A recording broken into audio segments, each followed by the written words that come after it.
بسم اللہ الرحمن الرحیم۔ جی پیارے دوستو، تو آج کا قصہ حضرت ابراہیم علیہ السلام کا اور اس کے مہمان نوازی کا ہے۔ حضرت ابراہیم علیہ السلام کی ایک یہ خصوصاً عادت، وہ اس وقت تک کھانا نہیں کھاتے جب تک کوئی مہمان دسترخوان پر ساتھ نہ بیٹھتا تھا۔ ایک بار ایسا ہوا کہ ایک ہفتے تک کوئی مہمان نہ آیا۔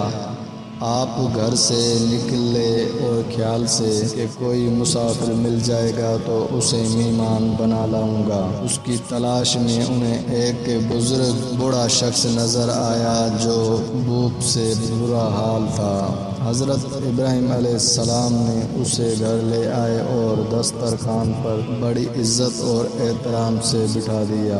کھانا شروع ہوا تو مسلمانوں کی دستور کے مطابق مہمان نے بسم اللہ نہ کہا۔ پیغمبر خدا حیران ہو کر اور اس مہمان سے وجہ پوچھی کہ اس نے عمر رسیدہ ہونے کے باوجود بسم اللہ کہہ کر کھانے کا آغاز کیوں نہیں کیا؟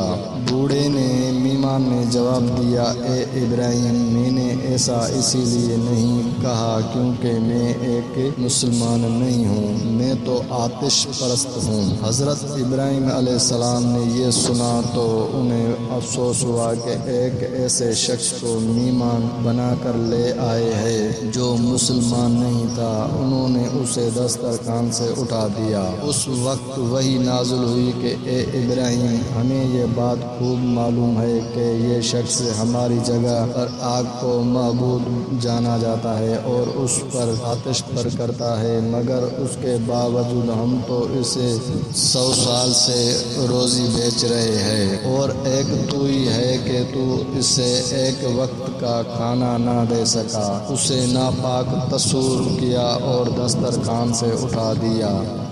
کرم کرتے وقت یہ پوچھا نہیں جاتا کہ یہ کون ہے، اس کا اللہ کا بندہ ہونا ہی کافی ہے۔ نیکی کرتے وقت مذہب، رنگ اور نسل کا امتیاز نہیں کیا جاتا، بس اتنا ہونا چاہیے کہ مخلوق تاب ہونی چاہیے اور مخلوق خدا سے پیار کرنا چاہیے اور مخلوق خدا کی عزت اور احترام کی جانی چاہیے، اور ہمیں خدمت کرنی ہے، بس بننے کی نیت انسان کی نیت ہونی چاہیے۔ خدمت کرنے انسان اللہ والوں کا یہ طریقہ رہا ہے، اور ہمیشہ اللہ والوں کا یہ طریقہ رہا ہے تو اللہ کی مخلوق سے پیار کیا جاتا ہے اور اللہ کی مخلوق کی عزت اور احترام کی جائے۔ اس سے ہم سب کو یہ سبق ملتا ہے، اللہ اس شخص سے پیار کرتا ہے جو بلا کسی امتیاز کے اس کی مخلوق کے نام پہ آتا ہے۔ امید ہے دوستو یہ کہانی آپ لوگوں کو ضرور پسند آئی ہوگی۔